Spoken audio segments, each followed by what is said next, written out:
Okay. Welcome back, Nick Lenz. Comic Corner Classics as Non-Classics. This is episode number 1182. And Double Shot number 1076. Yep. Now, I originally was planning on doing this video last night.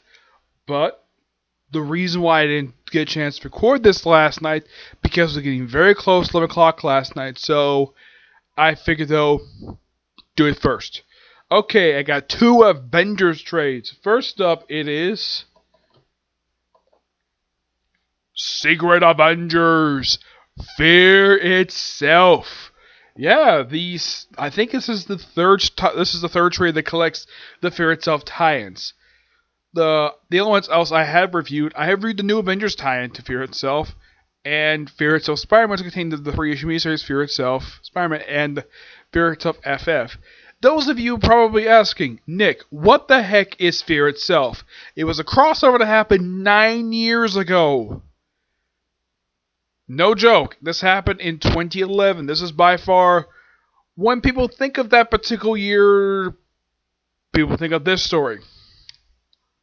The name Fear Itself comes from an old FDR speech, where the famous recording saying, "There's nothing to fear but fear itself." As a matter of fact, I remember the promotional stuff for this particular crossover, where they heavily promoted this thing. They promoted this crossover really well. And here's some quite shocker. The main miniseries was written by Matt Fraction. It's not well fond remembered when it comes to Fear Itself, but it is a crossover that happened. It's a crossover that's been kind of underrated, mind you. Yes, and in case you're wondering about this green logo that takes up half the freaking cover, yeah, like a lot, pretty much all the tie-ins pretty much had this. Okay, this trade collects issues 12.1 and 13-15 of Secret Avengers Volume 1, and the Fear Itself Black Widow one-shot. Nick Spencer writes the main issue of Secret Avengers. Black Widow is written by Cullen Bunn. Now, you probably ask again, what the heck is the point one? That was an experiment Marvel did back in 2011, where like almost every single book got a point one. Like the first book that did this, believe it or not, was Iron Man. Yeah, they did this for Iron Man. The only one that did it the most was actually Spider-Man. Yes. The thing with these point ones is that Marvel just threw them out there, just the extra cash grab. Now, the thing with the Secret Avengers 12.1, it has nothing to do with Fear Itself at all. Nope. It's just a mission that the Secret Avengers are on. A spy mission to rescue a scientist, though it turns out they rescued the wrong scientist. The scientist meant to rescue was the guy's wife. Yep. And that's pretty much it for that. Now, as for the 3 issues themselves, they're all standalone issues. They're not part of some story arc related to Fear Itself. Oh, I also remembered, I also reviewed Uncanny X-Men. Yeah, I reviewed that series tying to Fear Itself. Yeah, we're involved the Juggernaut losing his Crimson, the gem that gives him his power, and it went to Colossus for a year. Until he gave it up. Yep, he gave it up. And he never got back, though Juggernaut took a couple years for it to come back. Now, the issues themselves. The first issue is focused on Beast. Yep, Beast. The second one's focused on frickin' Valkyrie. And here's the thing with Valkyries. Valkyries is her working with the military, deal with one of the threats related to Fear Itself. And this is a shocker. The men are not drooling all over her because of how smoking hot Valkyrie is. Yeah, Valkyrie is a beautiful woman. And it is a shocker. None of these soldiers are basically drooling all over her. And yet Flash Thompson does that when he comes onto the book, when Rick Remender takes over the book with issue 22. Now, as for the Beast issue, it's mostly put the whole thing set in DC, which does feature the team of the Secret Avengers. They're basically dealing with a bunch of Nazi robots. But Beast basically is here's the thing about Beast. Because of the fact they heard his name is McCoy, it's like, oh, okay. Are you by any chance Henry McCoy? And he says, yes, I am. There is a senator who is not obeying the evacuation order, and he says he's a friend of yours. He wants you to speak to him. He's like, okay. And the thing about the senator is he's got really awesome. He turns out he's a mutant. Yes, he is in fact a mutant, and his mutant beauty is so cool. Like, if you're a fan of American history, you would love this. His mutant power is to make the monuments come to life. Like, he made the statue of Abraham Lincoln come to life to be a bunch of Nazi robots, which awesome. Heck, he brought, like, statues of, like, George Washington and a bunch of our founding fathers just to fight the Nazis. Awesome, to say the least. Sadly, this guy dies at the end of the issue when part of the ceiling of the Capitol building falls on him. Well, he's basically quoting Abraham Lincoln. Yeah, he's quoting Lincoln's famous Gettysburg speech, which, got hand to Spencer, this issue was well written and so exciting to watch. Well, not watch, read. The Valkyrie one was interesting to say the least. The Black Widow one, yeah, the issue 15 is, believe it or not, a Black Widow issue, despite the fact there already is a Black Widow tie-in for Secret Avengers. I'm not really, for serious up, it's kind of weird how Marvel did this. Like, they give 2 solo stories to Black Widow. Or if you look curious about this cover. Now, the cover art for the book is done by Mike Diodato and Rainbow News issue 12.1. Ida Gaurav does issue 13-15. Fear Itself, Black Widow, the interior work is by Peter Nugent. Now, if you look at this cover, you're probably thinking, wow, Marvel is really skimpy when it comes to revealing Black Widow's cleavage. Yeah, I remember one of these covers actually showed off her belly button. Yeah, it's almost like Marvel is basically begging people to buy this book because, oh look, here's Black Widow being smoking hot. Buy my book. That's probably my personal theory of why Marvel did this. Like, ooh, sexy Black Widow. Let's show off some skin. Maybe get people to buy this book. Despite the fact Brubaker's no longer writing the book. Yeah, Brubaker left after issue 12. Unknown why he left. He just left. Though his issues were really good. Now, these issues, I would say, the Black Widow one is okay. For the most part, it just basically do her dealing with some kind of spy stuff. And the Fear Itself Black Widow issue, it's just something to do with her and off mission doing Fear Itself.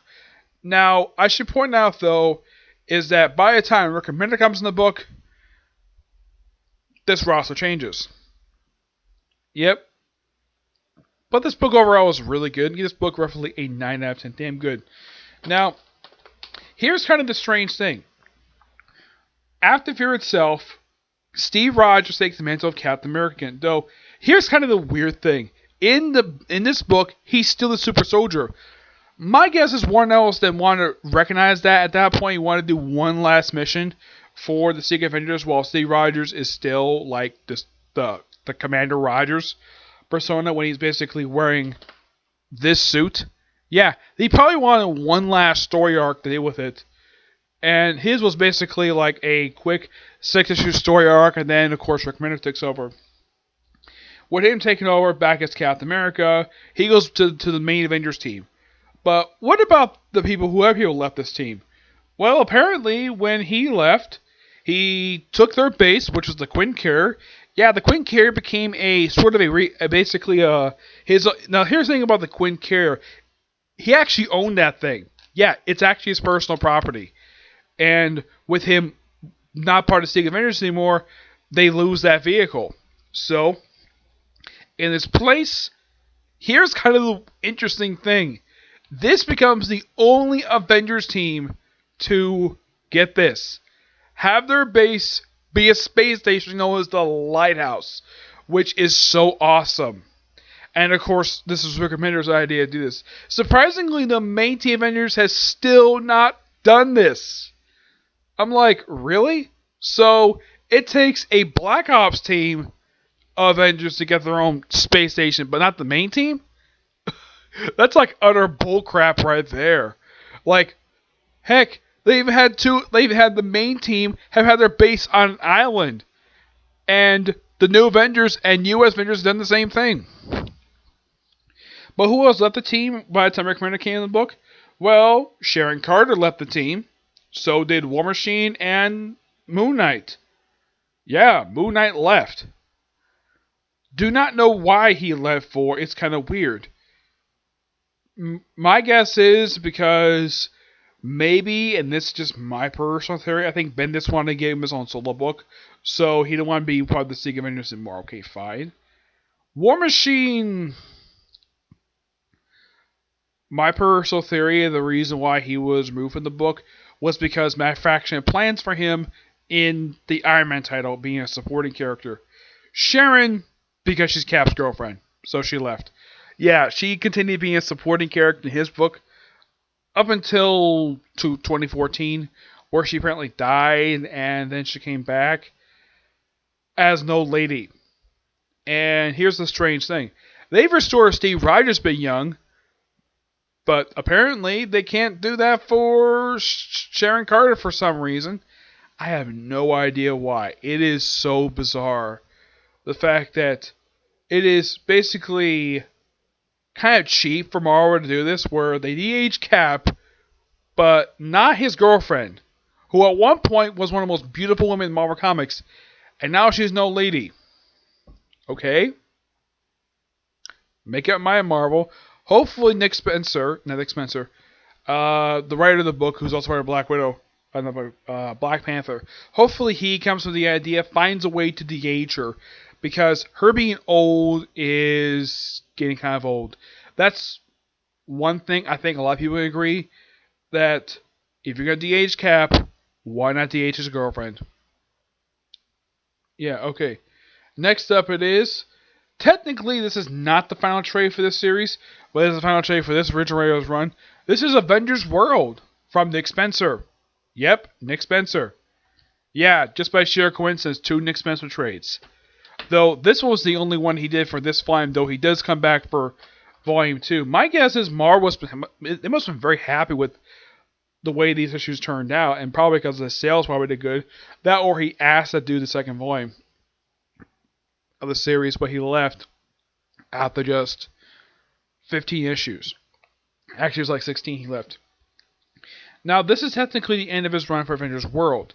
Yeah, he didn't have a very long run for the book. He did most of the series, except for the last 5 issues. Yep. Now, these issues came out roughly in, I believe it was 2015, I think it was. Yeah, I think so. Yeah, 2014, 2015. So basically, we jump ahead from 2011 to 2014 and 2015.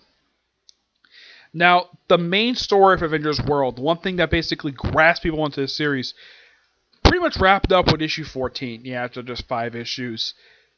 Mostly anyways. They don't really... There's one storyline I don't think they wrap up in here, and that's the whole thing with Manjapur being flown around on top of a dragon. Yeah, that storyline is not wrapped up, but they do kind of wrap up the storyline with the organization Spear, which they don't really appear outside of this book. They do wrap up a lot of the other stuff related to Morgan Le Fay, and basically it's almost like that maybe Nick Spencer was planning to do more with this book, but then Access came in like, okay, we gotta wrap up this thing, and apparently he was ending his run anyway, so in a way, 15 and 16 kind of feel like bonus issues in a way for Nick Spencer's run for this book. This 2-part tie-in has, get this, Valerie Richards, the adorable little daughter of Reed and Sue Richards, who was working with a inverted Doctor Doom to find the Scarlet Witch. That's the whole point of she's forming her Avengers team, comprised of Valkyrie, U.S. Agent, Stingray, 3D Man. Let's see, I'm trying to remember who else was part of this group. There was a few others. Let's see.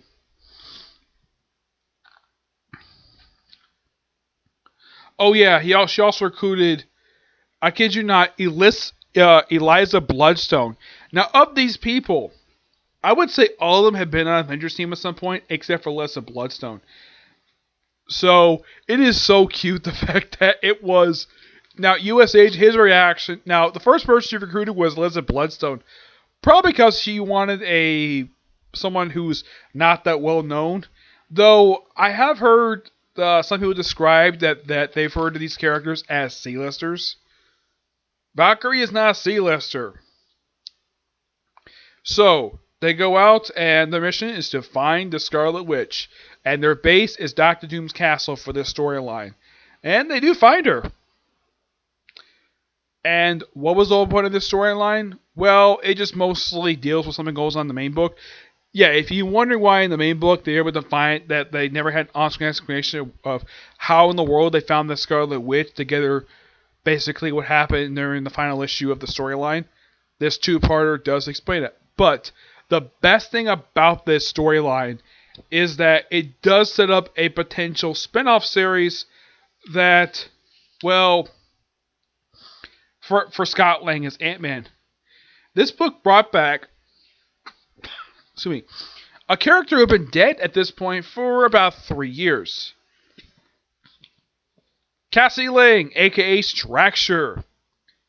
Yep, you're probably thinking, wait, she's alive now.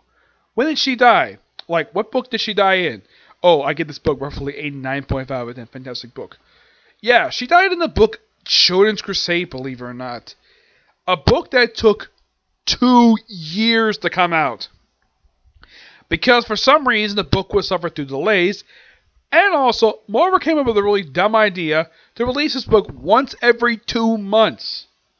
Oh, and here are pretty much the 3 trades that collect, well, Nick Spencer's run for this book. Yeah, these are all the 3 trades. Volume 1, Empire. Volume 2, essentially, which is the first one I got. I'll get this one second. And finally, we have Volume 3. Now, Nick Spencer's run for this book was fantastic to read again. And no denying, these issues are really damn good. And there's nothing really bad about these issues at all. Not really, no. It's kind of a shame, though, that right after this, we had Prelude to we have Countdown the Time Runs Out, which took up the last 5 issues of the series, and it's not written by Nick Spencer. Nope, he left after 16 issues. Yeah. That's my final thoughts. It's a really good run for Nick Spencer. But I will be hopefully getting a chance to get my hands on the final trade so I can get my final thoughts on this series as a whole. Though before time runs out, that kind of does explain some stuff that happens in the main book.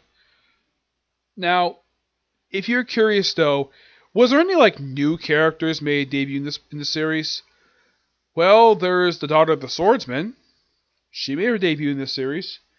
We had a debut of Euroforce. Let's see, was there anything else? No, not really. Oh, wait, there was something else. We also debut of Spear and their own superhero team Ascension. Pretty much the whole thing of this series is that the Avengers working closely with S.H.I.E.L.D. to deal with international threats. And this kind of explains the reason why the Avengers got so big. And Nick Spencer was, if you think about it for this series, he just basically expanded upon an idea that John Hickman started in his own book, in the main Avengers book. So this was simply put a book that spun off of an event that I'm going to be reviewing soon. Well, the main portion of it. And do you think, I'm sure a lot of people think it's interesting though that for this entire short-lived series, it was only part of 2 crossovers.